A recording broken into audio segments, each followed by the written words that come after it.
Welcome, friend. I'm Jack, host of the channel, and today we're diving into another episode.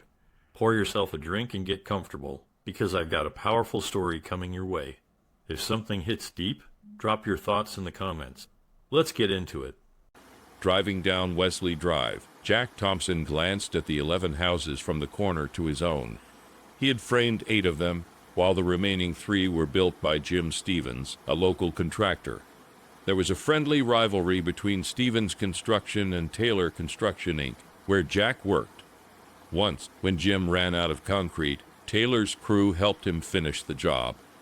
Of course, we know the southeast corner is the only one that'll still be standing after the first good snowstorm, joked Tom Taylor. Screw you, Taylor, Jim laughed. Both companies also participated in the 4th of July picnic at Riverview Park, competing in barbecues, softball, and horseshoes before watching the fireworks together. Jack was puzzled but not worried when he saw Jim Stevens' SUV in front of his house, recognized by the plate Stevens won. Jack parked in the garage and went inside.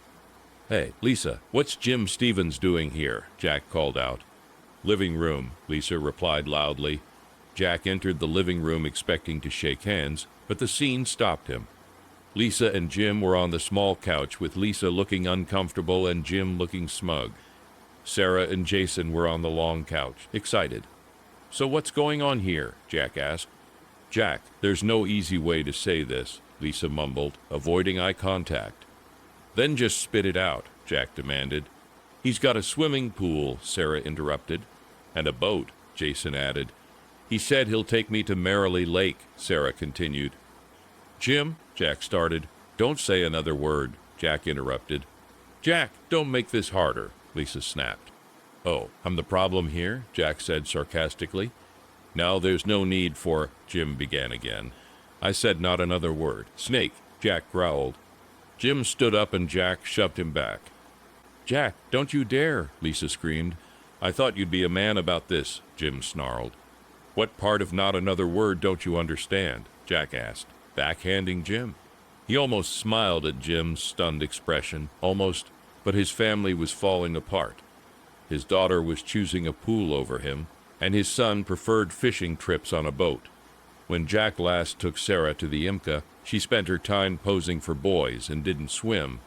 He'd taken Jason to Merrily Lake, fishing from the banks, but Jack always ended up doing the work. After Lisa, the kids, and Jim left, Jack sat at the kitchen table with a Coors and read the divorce petition. Lisa wanted primary custody and $400 a month per child, plus half the medical and education costs. The microwave meal was tasteless, but Jack knew he needed to eat to absorb the beers he'd have that night. He had 2.5 beers and decided not to get drunk. He had work in the morning, wife or no wife, kids or no kids, and Lisa wasn't worth the hangover. Lisa had been a buck-toothed, flat-chested 18-year-old when Jack first met her at an auto parts store, muttering to herself as she tried to pick a battery for her Nissan. "Charts are right here," Jack said quietly. "Uh-huh, but my car is not on there," Lisa snapped, "and Tweedledum over there is too busy to get off his fat bum." "So, what kind of car you got?" Jack asked. He found the battery she needed and even offered to install it. Tweedledum glared as he rang up the purchase. "So, where's the car?" Jack asked, carrying the heavy battery out. 17th and Jackson, Lisa said bitterly, "had to walk here." Jack drove his Ford F-250 to the apartment complex and installed the new battery. Lisa's father, Ed Livingston, came out and talked with Jack. Ed discovered that Jack was a 24-year-old employed by Taylor Construction, a bit of a mechanic, and enjoyed Coors beer. "Well, son, if you're going to date my daughter, you need to save up every penny," Ed chuckled. "Girl never saw a shiny thing she didn't want." "Dad," Lisa huffed, glancing at Jack. Jack had sandy blonde hair, a strong face, and light blue eyes. His muscular build and tan skin showed he worked hard outdoors. If Lisa hadn't been so angry when they met, she would have flirted with him. But just as she was working up the courage, her father came out. "Good to know," Jack nodded to Ed as he closed the hood on Lisa's car. A few days later, Tweedledum called Jack. "Hey, Jack, know that snotty girl you helped with the battery. She wants your phone number. Give it to her." "Ah, yeah, sure," Jack agreed. Jack soon found out Ed was right. Lisa had to have more of everything. When Jack picked her up for their second date, Ed showed Jack Lisa's overflowing closet filled with shoes, boots, and 6 pairs of flip-flops. "Hey, Lisa, that's one for each toe, huh?" Ed teased. On their second date, Jack also found out that Lisa loved lovemaking. Pregnancy suited her, and by the time she gave birth to Sarah, she had blossomed. She convinced Jack she needed braces, believing it would bring her more attention and gifts. Just after the braces were removed, revealing a beautiful smile, they discovered she was pregnant again. "Really? Just got my rear into a size 4 and I'm pregnant again?" Lisa shrilled. "Jack, you're getting a vasectomy." "No one's cutting on Big Jack," Jack calmly said, rocking his sleepy daughter. Motherhood did curb some of Lisa's demands. She grew to realize that her wants had to take second place to her children's needs. Now, sitting at his kitchen table, Jack poured out his 3rd beer and decided to ask Tom for a good attorney. He agreed with most of Lisa's demands, but wondered how she'd pay her share of expenses, probably with Jim Stevens' help. However, Lisa's demand for half his retirement and home value was unfair, as she hadn't contributed to either. When Jack approached Tom Taylor about a lawyer, Tom's face grew redder. "That snake." "Exactly what I called him," Jack said. "I wish I'd said something," Tom snapped, digging through his wallet. "Saw Jim hanging around Lisa at the picnic. She looked too friendly." Jack remembered the outfit Lisa had worn: a tied-up shirt and cut-off shorts.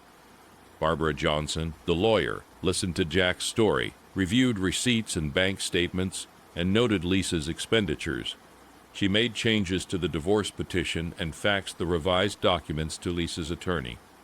"We'll probably have to go into mediation, but I've got to tell you, Mr. Thompson, I'm amazed you managed any savings at all with the amount of money your wife spends," Barbara confided to Jack. "And she didn't contribute a penny." "Yeah, well, Tom's a good man to work for," Jack said. "Aha," Barbara smiled lightly. Barbara was right. They went into mediation. Lisa contested the revised petition, seeing the money and house as hers. During this time, she made it difficult for Jack to see his kids, smugly telling him he should have signed the original petition. Tom Taylor also played a role, spreading the word about Jim Stevens' affair with Lisa. Building supply retailers refused credit to Stevens' construction, and Jim's funds dwindled. When his bank delayed a loan for a new subdivision, Jim was furious. Jack's kids were sullen during his weekends with them, talking about the fun they had with Jim and Lisa. "We could be water skiing if we were with Mom and Mr. Jim," Sarah sneered when Jack suggested the Inca. "Yeah, Dad," Jason said. "I even got a boogie board." When Jim Stevens bid for a new office building in Riverview Falls, the board rejected him due to his personal life. Tom Taylor and Jack were part of the winning bid. Jim's mood worsened when his painter, Ray Mangetti, told him his paycheck had bounced. Ray had been with Jim since the beginning and now stood nervously in Jim's office. "Hey, you know I need to get paid," Ray said. A homeowner hired Jim for a basement remodel, but Jim had no workers since they were now with Taylor. Jim had to cancel the job. Brian White, Lisa's attorney, also demanded payment.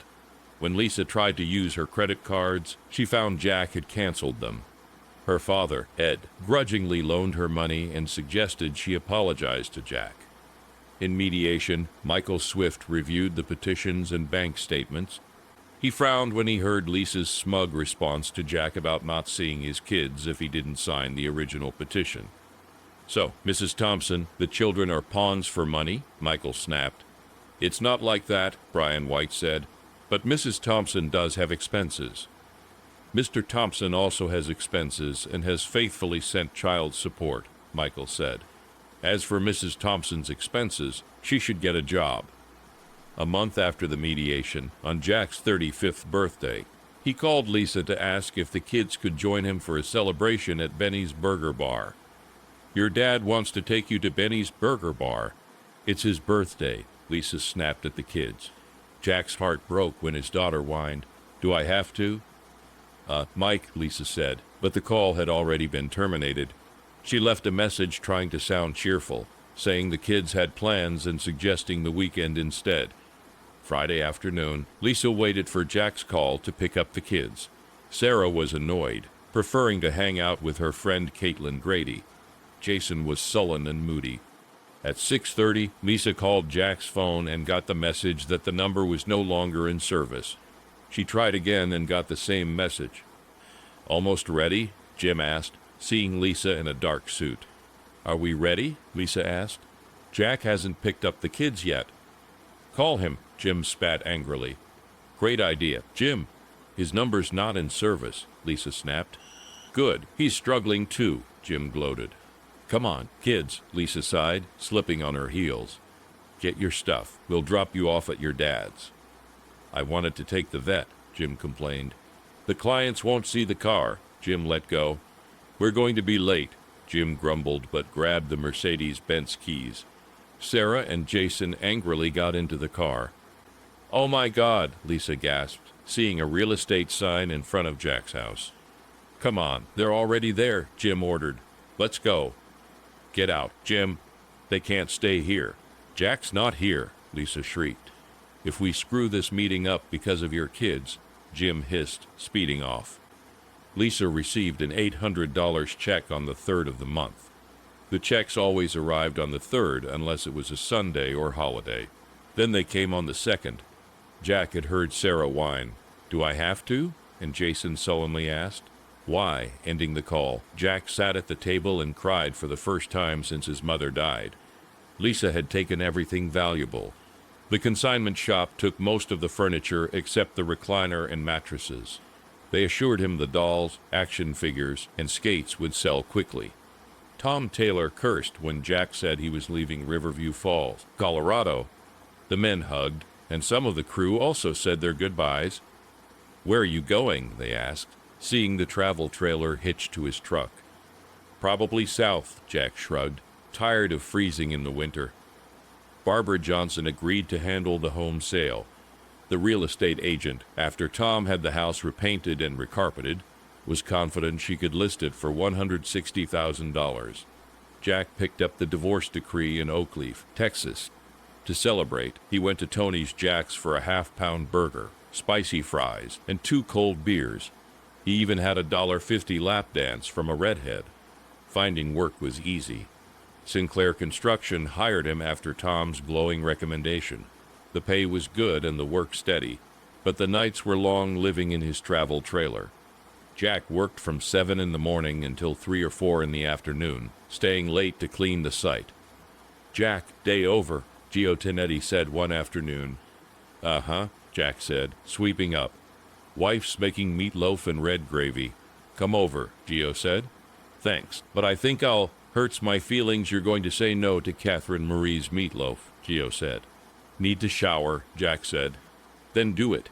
12117 Ferguson Drive, Gio said. "Okay," Jack agreed. The house was large, similar to those in Riverview Falls, Colorado. As Jack parked, homesickness hit him.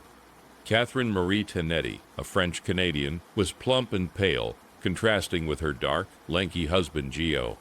They were always touching a hand pat here, a hip brush there. Gio sat at the table's head, Catherine Marie on his right, their 20-year-old daughter Tony on his left. Then their 15-year-old son Joey and 17-year-old daughter Cheryl. The meal was loud except for Gio's prayer. Jack learned Joey played football at Saints Peter and Paul High.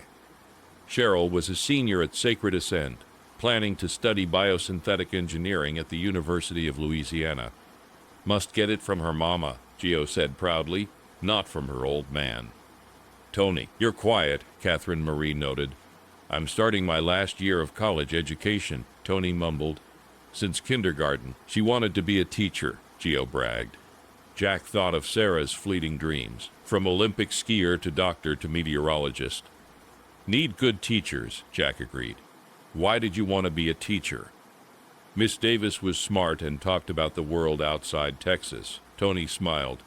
"And there ain't no world outside Texas," Gio joked. "Miss Davis lied," Tony laughed.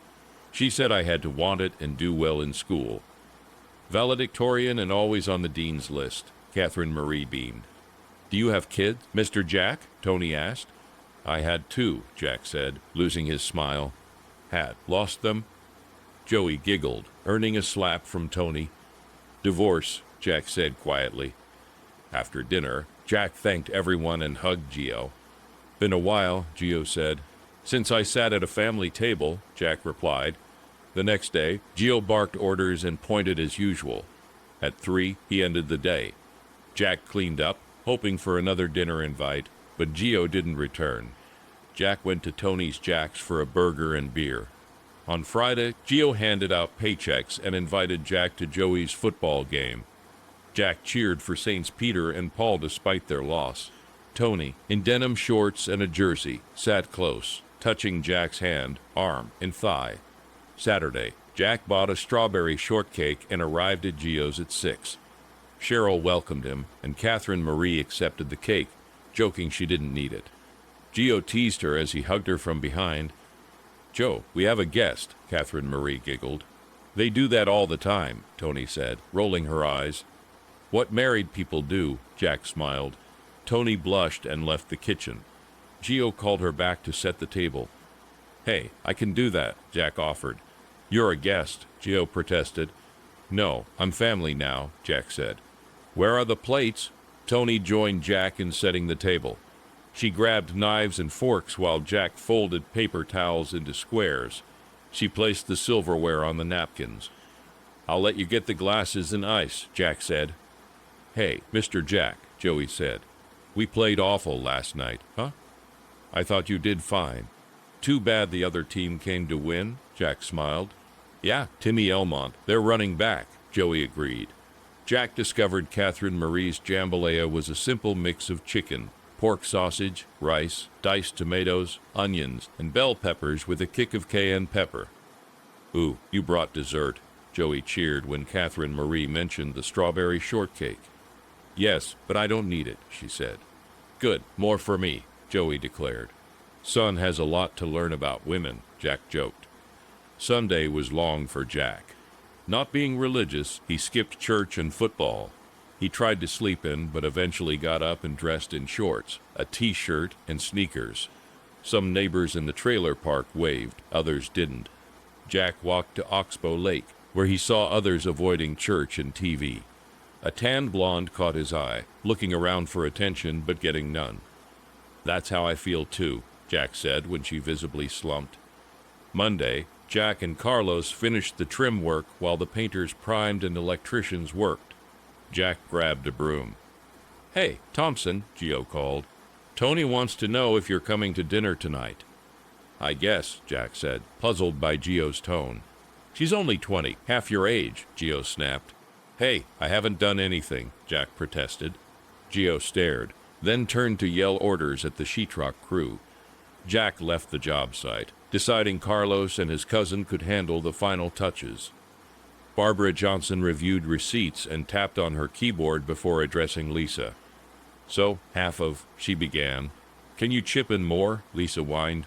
The divorce was clear. $400 a month per child, half medical and education expenses, Barbara said. But the car died, Lisa complained. Mrs. Stevens, it's Thompson, Lisa snapped. Interesting. Your failure to plan isn't my client's concern, Barbara stated. Where is your client? He missed Sarah's birthday. We sent a card and a $1.10 gift card for Benny's Burger Bar, Barbara replied. Her assistant brought in a check, which Barbara signed and slid to Lisa. Thank you, Mrs. Stevens. I apologize. Mrs. Thompson, Barbara said. Sarah's braces, Lisa snapped. Mr. Thompson has paid his half for those and other expenses, Barbara said. How can I reach him? Lisa pleaded. No, Barbara said coldly. Cal, I hope you have kids and deal with someone like you, Lisa snapped. Raised 3 on my own after my husband left, Barbara replied, still typing. Wonder why he left you, Lisa sniped.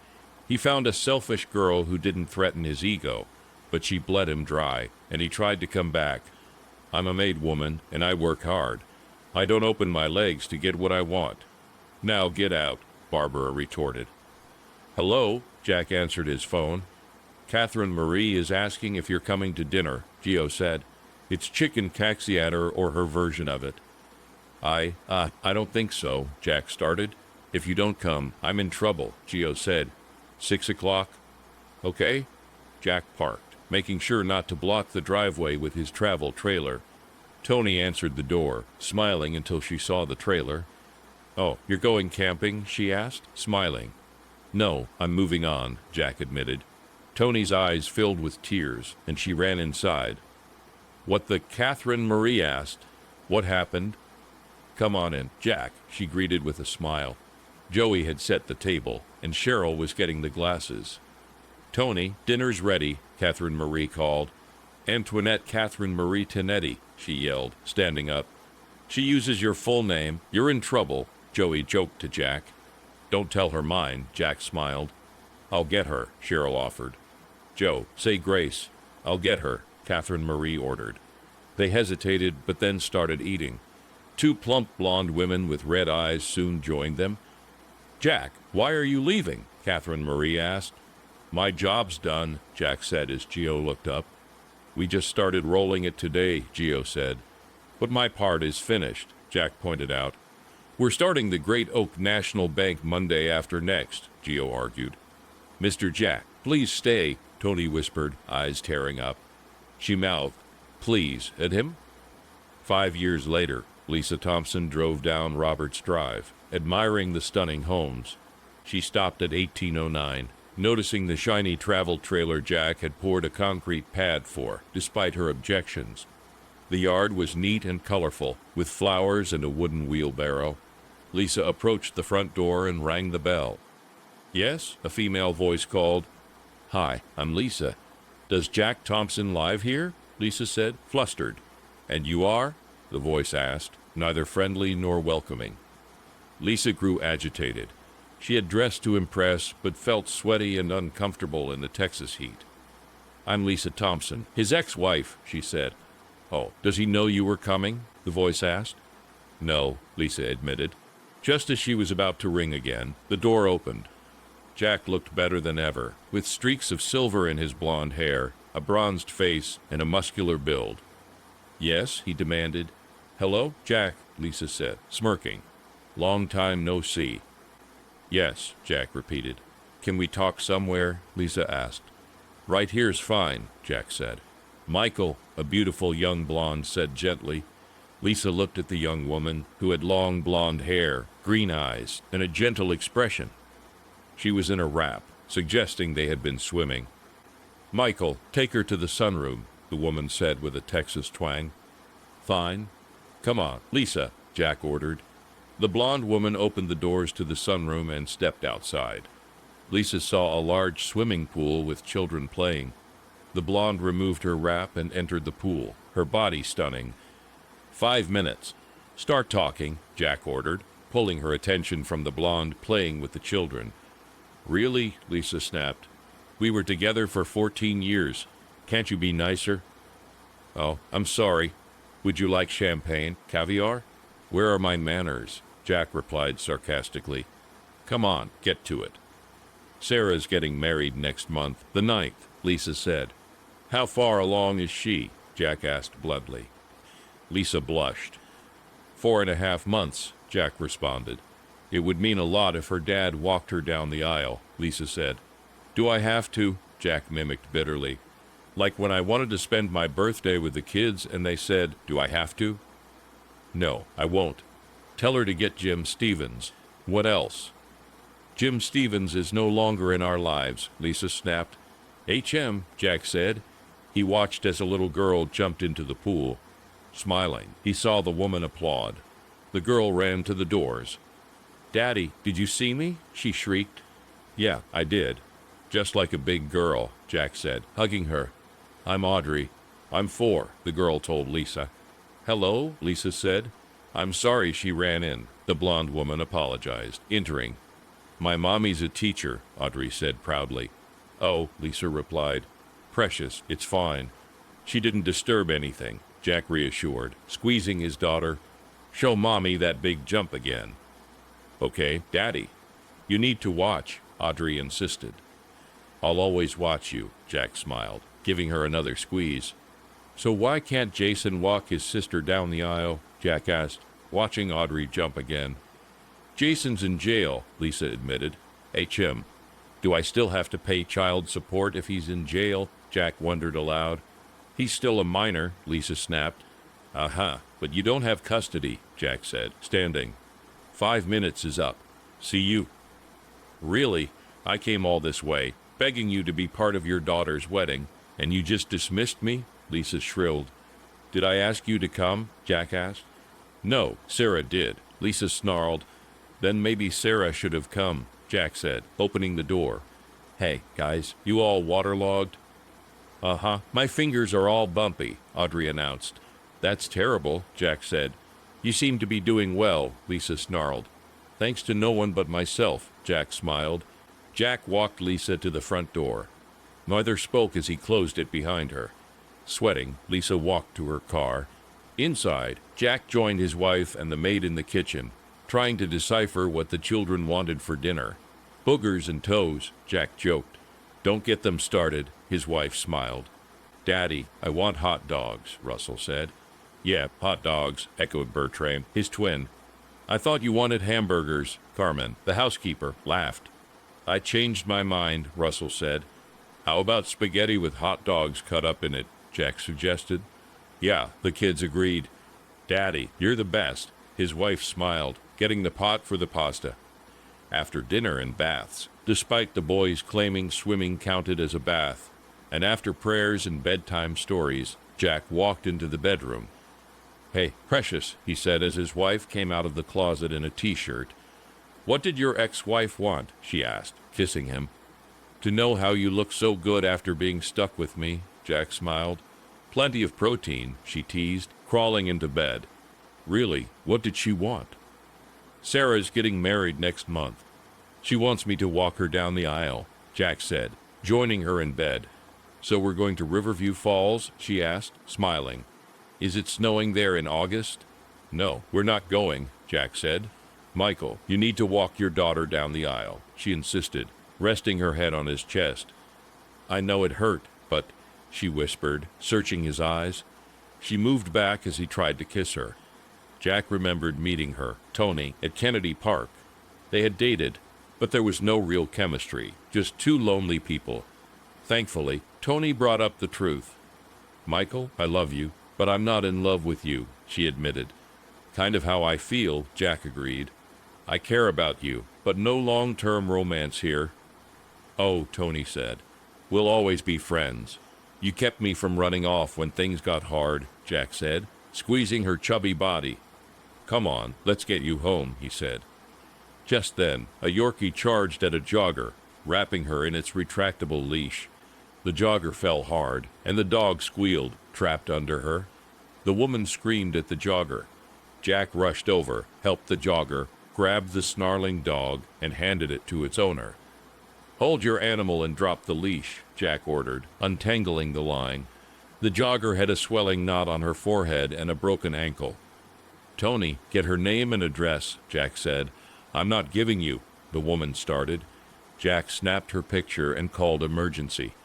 We have a jogger with a broken ankle and possible concussion. The nearest vehicle is in Wakala, the operator said. Never mind, I'll get her there myself, Jack snapped, carrying the woman to his truck. Tony followed, glaring at the woman and her dog, who left hastily. Don't worry, got her picture, Jack told Tony, strapping the jogger in. Tony grabbed ice from a vendor and held it to the woman's head as Jack drove to the hospital. The woman moaned softly but was still unconscious when they arrived at the ER. A nurse and orderly took her inside. Jack drove Tony home. They hugged, and she went inside, wiping a tear. Jack debated whether to go back to the hospital, but decided against it due to the late hour. He had a full day ahead with work at Sinclair and his latest foreclosure project. The night they had chicken caxiator, when Tony begged Jack to stay, he decided to find a more permanent home than his travel trailer. While waiting for Sinclair Construction to start on the Great Oak First National Bank, Jack bought a foreclosure in a modest neighborhood. The house was trashed, with rotting food, smeared feces, broken windows, and concrete in the toilets. Jack did most of the work himself, using his job to get materials at a good price. While working on that home, the one next door was also foreclosed, and Jack bought it too. Later, he bought 2 more foreclosures on Roberts Drive in a gated community, where owners had overextended their credit. Jack sold 3 properties at a reasonable return and decided to move into the 4th at 1809 Roberts Drive. He worked for Sinclair during the day and on his renovations in the evenings and weekends. His latest project was on Simpson Way, where the owner had hung himself after losing everything. Jack got the house for 1/5 of its value. The gaudy colors and carpets needed changing, but the structure was sound. One evening, instead of heading to Simpson Way, Jack went to Lorad Hospital to check on the jogger he'd helped. He didn't know her name, but managed to visit her. "They cut up my shoe to get it off," she said when he entered. "None of them figured out how to untie a knot," Jack joked, meeting her clear green eyes. She asked what happened, and Jack explained about the dog and the leash. As they chatted, Jack felt he recognized her, but couldn't place where from. She mentioned she was studying education at Connolly, and he remembered he had picked Tony up there a few times. "By the way, what's your name?" Jack asked. "Precious Cruz," she replied. "Yeah, I know I don't look Mexican." "So, anyone you need to call?" Jack asked. "No, my mom died last year, and my dad disowned me," she said. Jack glanced at his watch, noting he had 2 hours of daylight left for work. He told Precious he'd be back and stood to leave. She smiled sadly as he lowered her bed. Jack then remembered where he had seen her before. "Oxbow Lake," he said. "Huh," Precious paused. "That's where I've seen you before. You were sunbathing in a green bikini," Jack explained. Precious blushed. "What do you have to feel sad about?" she asked. "I was happily married with 2 kids," Jack said. "My son was named Russell after my old man or Bertrand after my mom's dad. My granddad could carve amazing things from wood." Jack shared this as Precious listened, both of them connecting over their shared experiences and hardships. "So, what did you name him?" Precious asked softly, taking his hand.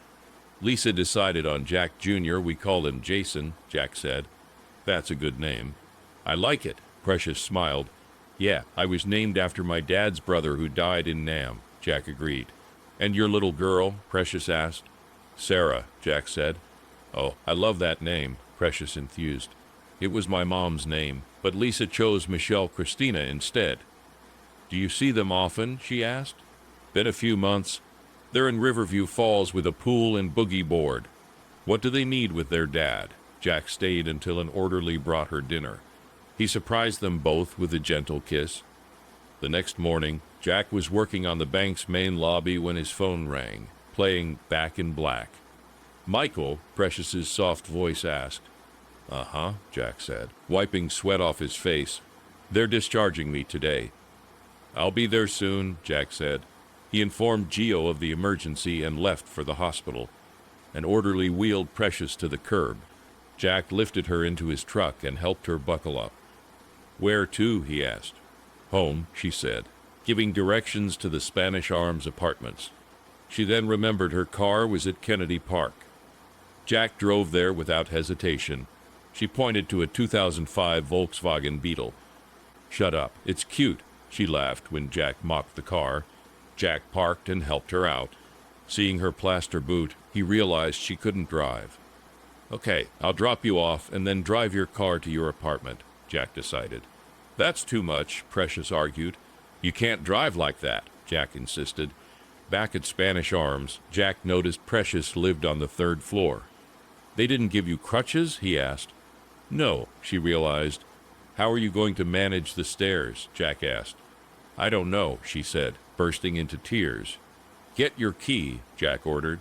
He carried her up to her apartment, left her there, and drove to get some boxes from a supermarket. "What are those for?" Precious asked, hobbling to the door. "Pack what you need for the next couple of weeks. You're staying with me until you can get around." Precious was about to argue, but realized she couldn't manage on her own. "Your apartment is on the ground floor?" she asked. "Yours will be," Jack assured her. "Give me your car keys. I'll be back." "Oh, don't want to help me pack?" she teased. "No, I've seen enough of women's drawers," Jack smiled and kissed her lightly before leaving. He rented a hitch and harness, towed her car to his place, and returned to help her. "Ready?" he asked, lifting her into his truck. Then he fetched the boxes. "Anything else?" he asked. "Nope," she said, surprising him with a kiss. "Thank you, Michael." Jack locked her apartment and drove to his home.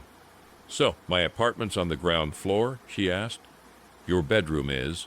"It's a 3-story house, but I haven't been to the 3rd floor except to paint and change carpets," Jack said, turning onto Robert's Drive. "Oh my, I come here at Christmas," Precious said, looking around. "Christmas?" Jack asked. "Yeah, these houses go all out with lights," she explained. "Like Clark Griswold?" Jack asked. "Who?" Precious replied. "Griswold Christmas Vacation," Jack said. When Jack pulled up to his house, Precious was still craning her neck to look at the 3rd-story windows. "You need something in each window for Christmas lights," Precious said as he helped her out of the truck. "Michael?" she asked, closing the door. "When you do your Christmas lights," she repeated, holding her arms out for him to pick her up again. He unlocked the door, then ran back to scoop her up. "Carrying me across the threshold," she quipped. "When I do, you should at least have a nice dress on," Jack smiled. "What's wrong with fiberglass?" Precious asked, waggling her cast. "All the models are wearing them." "Uh-huh, puts the UGG in ugly," Jack joked, placing her on the couch. "Love this couch. Is this where I'm staying?" "No, I'll carry you to the bedroom after I get your stuff in," Jack said, quickly moving her boxes inside. Then he carried her to the bedroom. "You're a man," Precious quipped, looking at the austere furniture. Jack chuckled as he laid her on the bed. She didn't let go. "Thank you, Michael," she said softly, kissing him. "You're welcome. Need the bathroom?" "Right across the hall," she said. Mind reader or my eyes turning yellow, Jack carried her to the small bathroom and quickly exited, shutting the door. "Holler when you're done," he called through the door. Jack found more pillows and brought an old TV into her room. He cooked her some soup and used a rusty cookie sheet as a tray. He also rented crutches for Precious, starting their 5 weeks of cohabitation. The first few mornings, she lightly complained about being woken up early for breakfast. By the 3rd morning, she was awake, arms outstretched, waiting for him to carry her to the kitchen. "Got your crutches?" Jack asked on the 4th morning as he scooped her up. "But I like when you carry me," she whispered. Jack realized she had gotten up, brushed her teeth, and returned to bed just to be ready for him. "Honestly, I like carrying you too," he said. Gio complained about Jack taking time off for Precious's doctor visits and therapy sessions. Teresa White, a lawyer recommended by a co-worker, helped Precious sue Mary Booker, the Yorkie's owner. This took more time away from the job. "Jack, we all got stuff to do. Can't schedule this for after work," Gio complained. When Jack needed another early afternoon off, Gio exploded. "More important to have a job or whatever this is," Gio spat. Jack didn't answer, and the next morning, Gio screamed at him in front of everyone. Jack smiled, nodded, and walked off the job site. "Hey, you're home early," Precious said, looking up from a textbook. "Uh-huh," Jack grumbled. "Do I have an appointment?" Precious asked, alarmed. "No, I got run off the job," Jack said. "What happened?" Precious asked, patting the cushion next to her. Jack sat and explained the tension from dating Gio's daughter and his frequent absences. "Why didn't you say something? I would have gotten a friend to take me," Precious said. "But I wanted to take you," Jack admitted. "Why?" Precious asked, peering into his eyes. "Because I'm in love with you," he admitted. "And I'm in love with you, Michael Arthur Thompson," Precious whispered, then kissed him. Now unemployed, Jack bought more foreclosed homes, did repairs, and continued making money. Being his own boss gave him time to take Precious to appointments and on outings. On one such outing to the Hog's Head, a barbecue restaurant Precious loved, Jack realized his true status.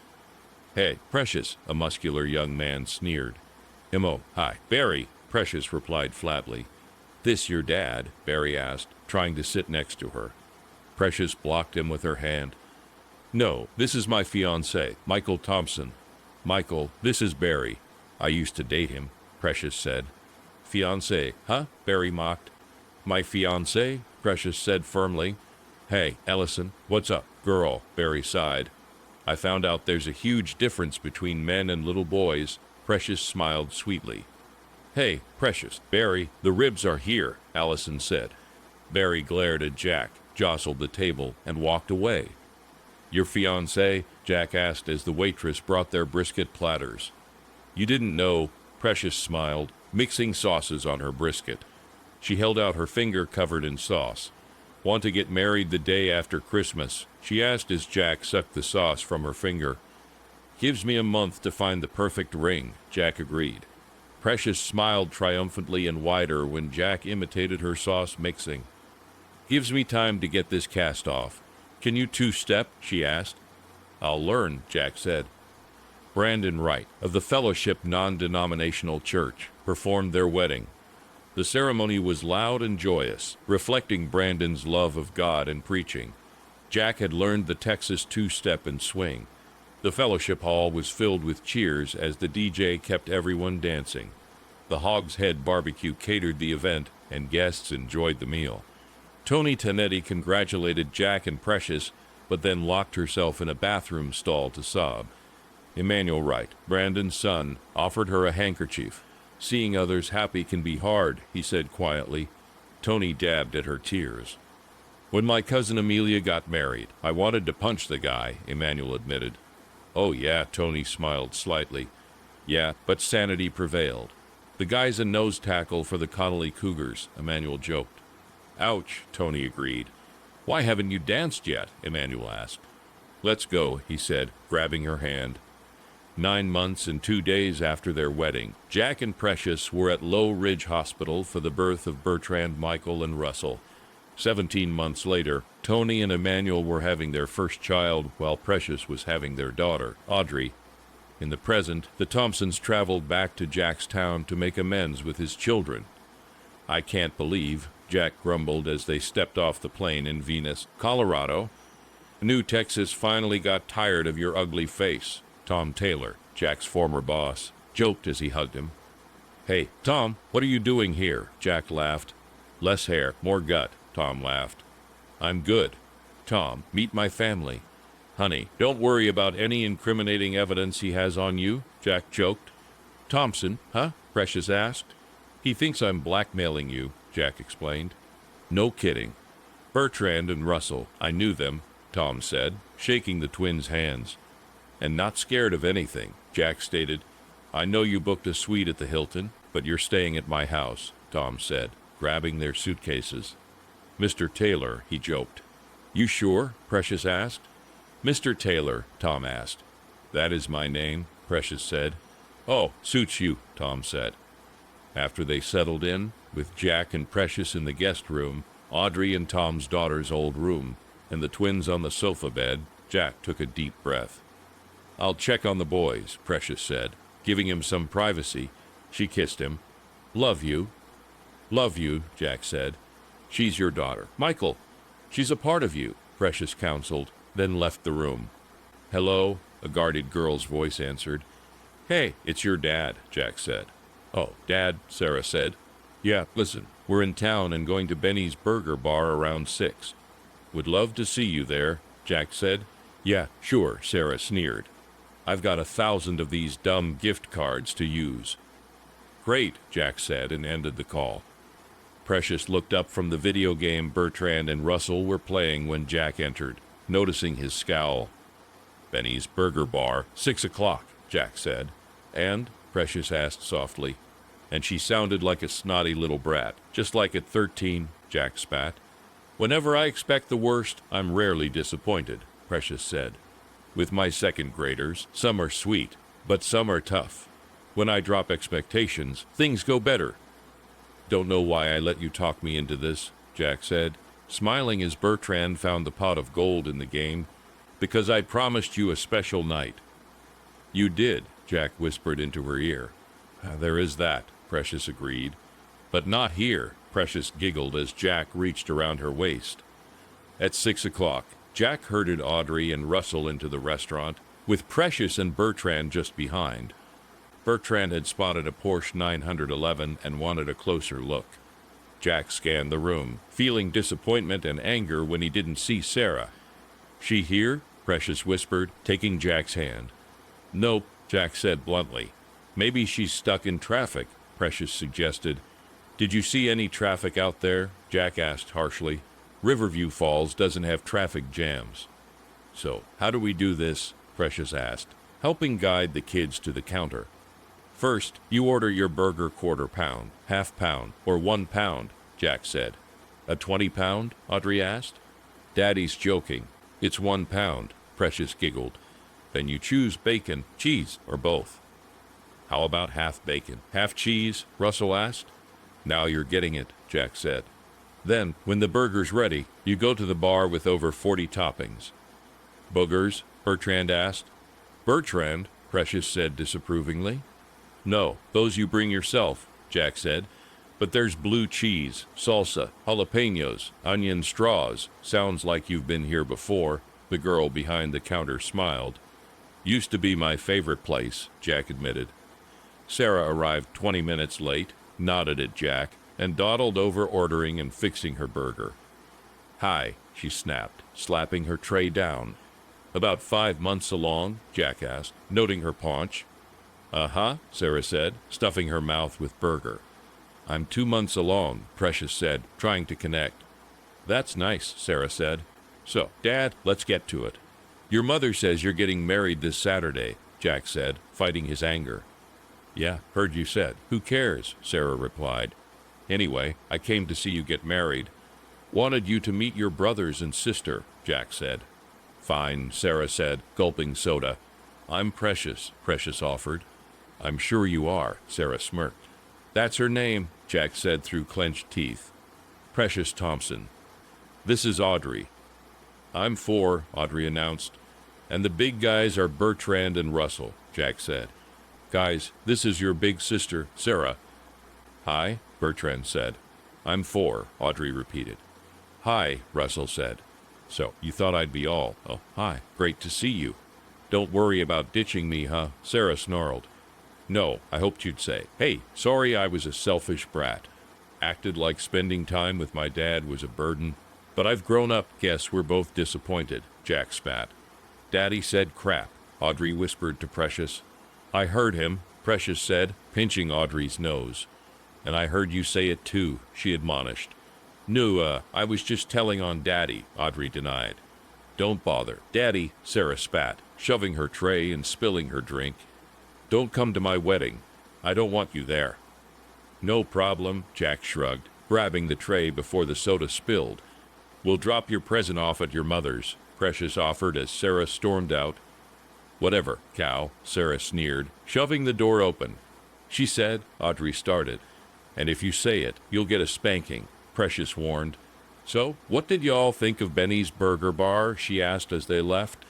"Next time, more pickles," Bertrand said. "And barbecue sauce," Russell agreed. Jack smiled at their enthusiasm. He and Precious exchanged smiles over the minivan.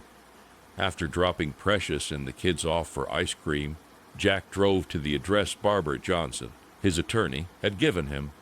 He double-checked the address when he pulled up to the dilapidated apartment complex. Yo, can't park there. That's my boy's spot. Know what I'm saying?" A boy about 15 or 16 said. "The sign says visitors. Your boy's name is Visitors," Jack snapped, grabbing a wrapped package from the passenger seat. "If you let me hold $5, the boy suggested. "Ain't going to happen." "And pull your pants up, kid," Jack said, keeping an eye on Lisa's minivan as he knocked on her door. He winced at the loud knock. "What? Who's there?" "What do you want?" Lisa's voice was harsh. "It's Jack," Jack called out, still watching the van. "Here to drop off Sarah's wedding present." "Yeah, heard the meeting went great," Lisa smirked, opening the door. "Where's Barbie?" "Who?" Jack asked, thrusting the package at her. "Your little Texas wife," Lisa sneered. "Go screw yourself," Jack spat. "Thought you'd trade up, but can't stand it that I did." "Great trade. Think I'll keep mine." Jack smiled and turned, ignoring Lisa's tirade. He walked down the stairs and opened the van door. Kept an eye on the wheels. About $1, the boy wheedled. Pull your pants up. Any idea how ignorant you look? Jack snarled and slammed the van door. The kid gave Jack the finger. Jack revved the engine and put the van in gear. He laughed as the kid, eyes wide with fright, fell flat on his back. Jack reversed and texted Precious that he was on his way to Scooters. Daddy got you a double-dipped double chocolate, Precious said when Jack entered Scooters. Got you a big old sloppy kiss, Jack said, and kissed Precious noisily. Michael, quit, Precious giggled as the kids laughed. Jack's meeting with Jason fared slightly better than with Sarah. The 17-year-old was sullen and uncommunicative, barely looking up from the table in the small room. Thanks for the cheap Benny's Burger Bar gift cards, Jason finally sneered. You're welcome, Jack said easily. $10 don't buy anything at Benny's, Jason said. I know. A quarter pound and fries with a drink is at least $14, Jack smiled. Then why'd you send a $10 gift card? Jason asked angrily. So you'd have to pay a little yourself, Jack smiled. Why'd you even come here? Jason demanded. Honestly, wanted to see if there was any of that kid left, Jack admitted. Saw your sister. There's nothing left of the girl who played a tree in her first grade play, smiling and waving at me, and I hoped there'd be some of that little buddy I went fishing with. Remember that rainbow trout? 6.5 pounds, Jack said. First thing out of your mother's mouth. I ain't cleaning that thing, Jack recalled. But she ate the hell out of the fillets. How'd you get all those fillets? Jason asked. Bought 3 more trout, Jack chuckled, stepping out into the hall. Dad, Dad, Jason cried as the door slammed shut. Precious was true to her word. Jack tried to reconnect with his kids and even spoke with Barbara Johnson about helping Jason. Barbara charged $3,000 but represented Jason in his trial. Jason was sentenced to 2 years in a state penitentiary but got assigned to 5 tribes, a medium security facility. Jack learned he was a grandfather when Sarah gave birth to Louise Charlotte, a 3-pound, 2-ounce baby who didn't live to see her 1-week anniversary. Jack's tears were heartfelt as he sent condolences to Sarah and her husband.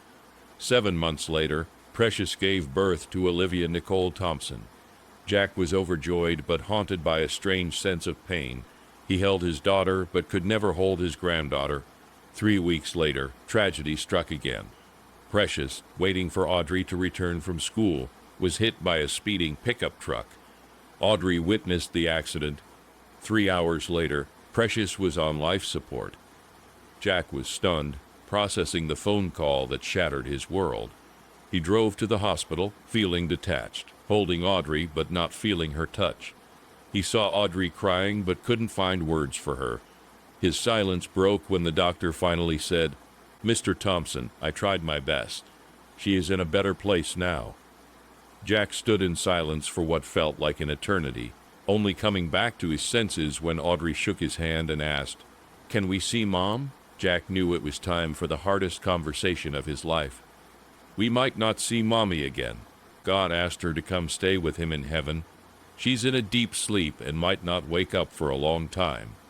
He wasn't sure if Audrey understood, but she said, Okay, let her sleep. We should go home. The baby needs to feed. It's been a long time without Mommy. Jack didn't know if Audrey was playing a game or had grown up to become the lady of the house. 3 days later, Precious lay in her casket, dressed in her wedding gown. Jack placed his hand on her chest, feeling the absence of her heartbeat for the first time. He couldn't hold back his tears, regretting never fully expressing his love. He looked up at the cross and prayed, Just one moment, give her life so I can tell her how much I loved her and feel her heartbeat one last time. Everyone gave their eulogies, and then Audrey, with a piece of paper in hand, walked to the stand. Jack, already teary-eyed, went to the men's room to cry in private. He could still hear Audrey's voice over the sound system. My name is Audrey. I am 4 years old. My daddy must be in the potty. He doesn't like people to see him cry. My mom is the most beautiful and strongest woman. My daddy told me God wants her to stay with him for a while. I'm not sure when she'll be back, but I know she'll enjoy her stay. If my mom is watching me from heaven, I want her to know I love her and will miss her. My mom's name is Precious, and she is very precious to me and my daddy. My little sister can't speak yet, but I know she misses Mommy too. So, God, please send her back soon. Thank you, everyone. Please don't cry. My mommy is with God." Her speech brought tears to every eye. Jack quickly ran out, hugged Audrey, and let his tears flow. Audrey held him and whispered, "I am here for you, Daddy." After the funeral, they went home. 2 years later, Jason was out of prison but quickly fell back into old habits. He hired a hooker and got high on powder. They died in a car wreck he caused. Jack attended his funeral but didn't speak or console Lisa. After everyone left, he placed a white flower on Jason's grave. Lisa stood behind him, saying, "I'm sorry, Jack. If only I had kept the family together. My desire for more took away my husband, my family, and now my son. I never knew my actions would destroy everything." Jack said nothing and walked away. He saw Lisa one last time at her funeral 10 years later. Sarah handed him a letter from Lisa. "Mom wanted you to have this," she said. Jack pocketed the letter and read it at home. Lisa had written just 3 words, "I am sorry." In her last days, she sought his forgiveness. Jack folded the letter and kept it in his drawer. That night, he stood on the porch, lost in thought, when his daughter joined him. "I saw the letter. Didn't I teach you not to read personal letters?" "Well, I forgot. But all she wanted was your forgiveness. She's gone now, so your hate won't affect her." "You sound like your mother," Jack said. "I can't help it. Must be in the genes. I did forgive her. Just don't know if she'll ever know it. I forgave her when I married your mom. I just never told her. Now I can't." "You don't need to tell her. Just tell yourself." Jack slept well that night, amazed at how a 14-year-old could talk like an adult. 23 years later, he was sleeping again, this time forever. Audrey gave his eulogy. "My name is Audrey. Last time I was here, I was 4 at my mom's funeral. That day, my daddy told me my mom was with God, and we'd meet her one day. What he didn't tell me was the wait would be a lifetime. Today, my daddy beat me to it. He's finally with the one he loved. When Mom died, people said he'd become a booze user and wreck his life. But he loved her too much for that. He lived on to show how much he loved her. He never remarried or dated. For him, we were his life. He was both father and mother to us. He taught me about life, took me shopping for my prom dress, taught me to cook fish and be a good human. He ensured we were educated and had good lives. There aren't enough words to describe his kindness and love. I hope he finds his precious in heaven. And Daddy, if you're watching, we all love you." Jack was laid to rest beside Precious. All his children stood together near the graves of 2 people who loved each other, now together forever. Thanks for hanging out with me on today's episode, brother. I'm Jack, host of this podcast, and it's great having you here. If today's story hit home, send it on to a buddy who might need it. Remember, we're all in this together, turning life's curvy balls into wins. If you have an opinion or story to share, then drop a line in the comments section. Don't forget to subscribe and hit the bell so you don't miss out. Until next time, keep your chin up and keep pushing forward. Stay strong, folks.